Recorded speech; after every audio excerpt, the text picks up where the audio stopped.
Hey everyone, ready to dive into some seriously creepy stuff? I bet you know Shirley Jackson from like The Lottery or The Haunting of Hill House, right? But we're looking at a different kind of haunting today. The real life mysteries surrounding her time in a town hit by all these strange disappearances. Get ready because this one is wild. Oh, yeah. I think it's super interesting how those events might have, shaped her writing, especially when you consider the ideas of her friend Kenneth Burke, that literary theorist who got this academic article digging into that connection and some background on those actual disappearances. Okay, so break it down for us. We're talking about the Bennington Triangle, right? All those unsolved disappearances in and around Bennington, Vermont back in the 1940s and 50s. And the really freaky part is Shirley Jackson lived there with her husband, who taught at Bennington College. Talk about inspiration for a horror writer. It's almost like too perfect, like it's Yeah. right out of one of her stories.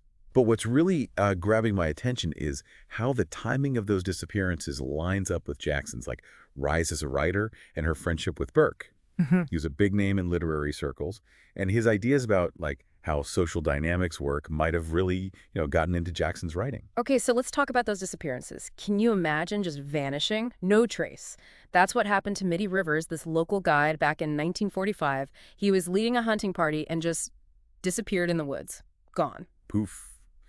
And then just a year later, a Bennington College student, Paula Weldon, vanished while she was hiking a popular trail. Mm. That one, it really got everyone's attention. There was a huge search and nothing. It's like she walked into thin air. Seriously creepy. It makes you think about all those unsolved mysteries we love, you know? The stories that just stick with you. But here's where it gets even weirder. Jackson actually wrote a short story called The Missing Girl, and some critics thought it was based on Weldon's disappearance. Jackson denied it, yeah. But there are some things that don't quite add up in her account. Okay. You wonder if she's being totally honest. It's like its own little literary mystery. Okay, hold on, because now we're going to jump into some of Burke's ideas to see how they might connect to Jackson's work. He had this theory called rhetorical courtship, which sounds kind of romantic, but it's really about how we use language to, deal with social interactions. Exactly. He thought we're always trying to bridge those gaps and connect with others through language, like a dance. Yeah. Right.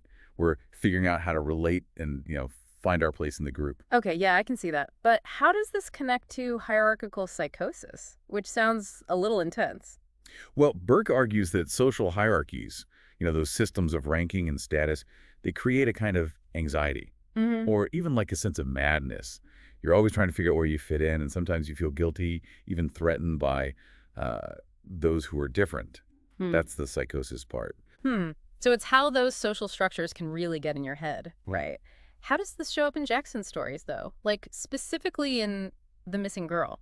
If we look at the missing girl through this lens, I think we see how this story is about more than just, a missing person. It's about those anxieties Burke talks about, the tensions between groups, and how those tensions lead to, misunderstandings, suspicion, even blame. It makes me think about all the times I felt like a total outsider. Like, those anxieties are, universal. Totally. And Jackson captures that, perfectly. Think about the story setting. A summer camp for girls.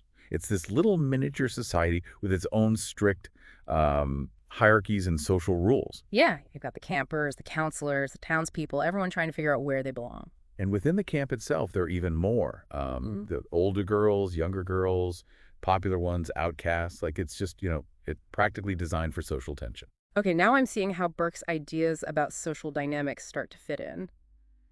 But how does that mystery, the missing girl, connect to all of this?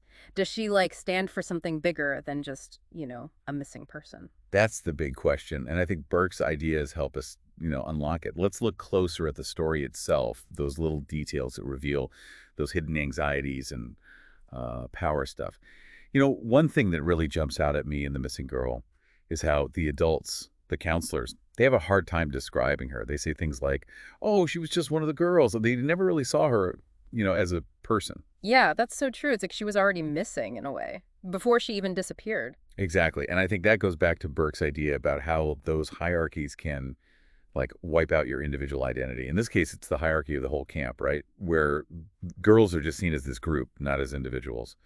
And that lack of recognition, it makes them vulnerable. It makes me think about how we do that all the time, categorize people without even thinking. We stick them in these boxes based on, I don't know, their age, what they look like, their social status. and we miss the person behind the label. That's it. That's what Burke was getting at. He thought these categories, these hierarchies, they create distance between people. They get in the way of, real connection. And that distance, it can lead to suspicion, fear. Yeah. Right. Especially when something goes wrong, like when someone disappears. Suddenly, everyone's looking for someone to blame. And that's where the idea of scapegoating comes in. Burke argues that when that social order gets disrupted, we look for a scapegoat, someone to take on all that anxiety and guilt. It's a way to, try to make sense of chaos, put things back in order. So in The Missing Girl, could the missing girl herself be that scapegoat, even though she's not actually there? Absolutely. Her absence, it becomes this, void that everyone projects their fears onto. The counselor's worried about, what people will think of them, the townspeople suspicious of the city folk at the camp, and everyone looking for someone to point the finger at. So it's not just about finding her. It's about finding someone to, take the fall, right? To make everyone feel better. Exactly. And Jackson doesn't give us any easy answers either. The story ends with them finding an unidentified body, but we never know for sure if it's her. It's ambiguous, which, that's classic Jackson. She wants us to sit with that discomfort, that uncertainty. She doesn't let us off easy, which is interesting because, well, she was kind of an outsider herself in Bennington. Right. A faculty wife, not professor. And she was known for being a little reclusive, different. Oh, that's a great connection. Her own position in that community in Bennington, it might have made her really sensitive to, how these social dynamics work. She was both an insider and an outsider, which gave her a unique perspective. Makes you wonder if she, I don't know, if she identified with the missing girl somehow. Both of them kind of misunderstood, overlooked, ultimately, missed by the people around them. That's a fascinating interpretation. It adds another layer to the whole story and to, our understanding of what Jackson went through. And it's not just the missing girl, though. These themes, social anxiety, hierarchy, scapegoating, they're all over Jackson's work, like The Lottery, her most famous story, where a whole community takes part in this ritual sacrifice, right, to please some unknown force. That's a perfect example. Those villagers in The Lottery, they're so caught up in, tradition and hierarchy that they don't even question if what they're doing is right. They get a scapegoat, and they choose blindly. It's kind of scary because it makes you think, could we all be that blind? Participating in harmful systems without even realizing it. I think that's exactly what makes Jackson's work so powerful, so lasting. She forces us to confront those dark parts of ourselves, our willingness to conform, to obey, to scapegoat when it's convenient. And those truths, they're just as true today, maybe even more so. I mean, we're bombarded with information all the time. It's easy to lose sight of the actual people. We have to actively resist those tendencies, Right. Challenge those hierarchies, question our assumptions, cultivate empathy for people who are different from us. Okay, before we spiral into an existential crisis, I want to circle back to something you said earlier about Jackson's ambiguous endings. It seems like she's deliberately leaving things open, making us wrestle with those uncomfortable feelings. Why do you think she does that? Well, I think it's because she wants us to think, Yep. Keep questioning, keep struggling with these complicated ideas, even after we finish the story. She doesn't offer easy answers, neat resolutions. She's drawing us into the conversation, letting us form our own conclusions. So it's not just entertainment, it's about making us think, changing our perspectives, right? Making us more aware of how we connect with the world. Exactly. She's using fiction to hold up a mirror to society, to show us those anxieties and those power games that shape our lives. And she does it in a way that's, unsettling, but you can't forget it. I like that. She's making us think. And that's powerful. But I have to ask, what about the Bennington Triangle itself? Those real disappearances that happened, when Jackson was living in Vermont. Do you think they directly influenced her writing? Or is it more about that atmosphere of mystery and unease? It's hard to say for sure, of course. Jackson was, really private about her writing process.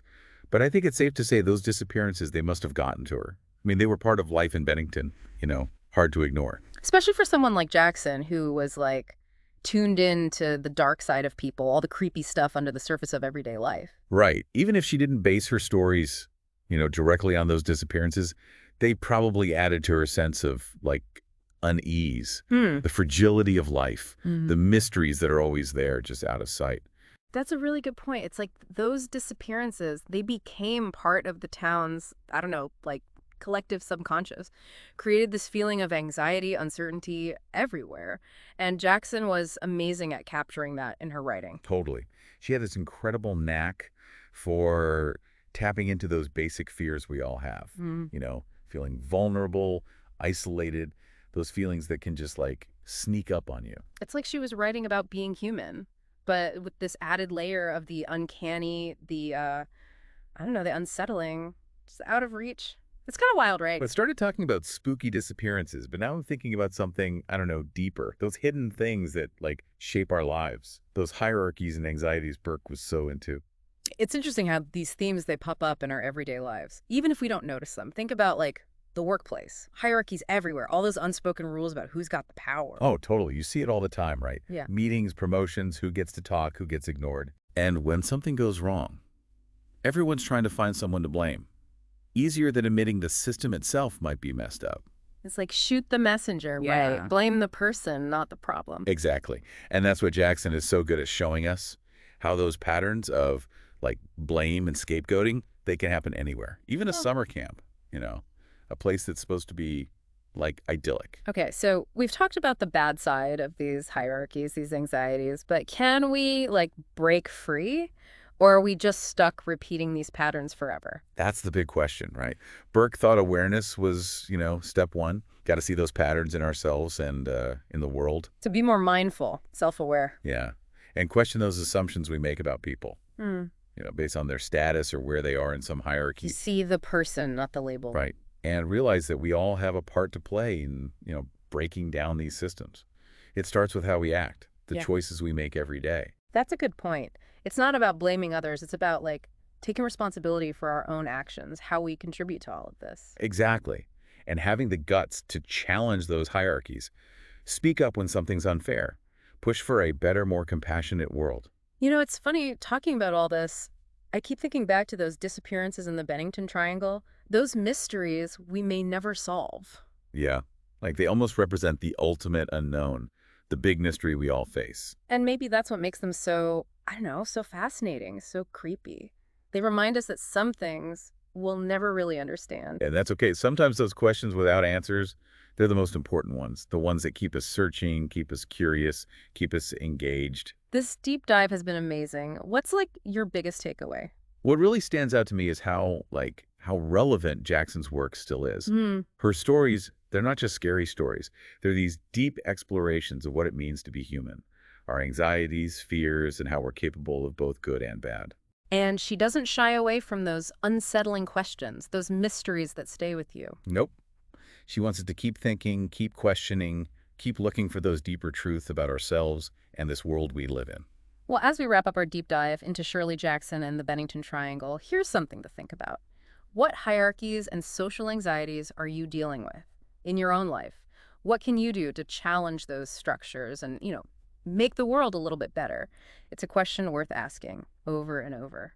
Thanks for joining us on this spooky, thought-provoking journey.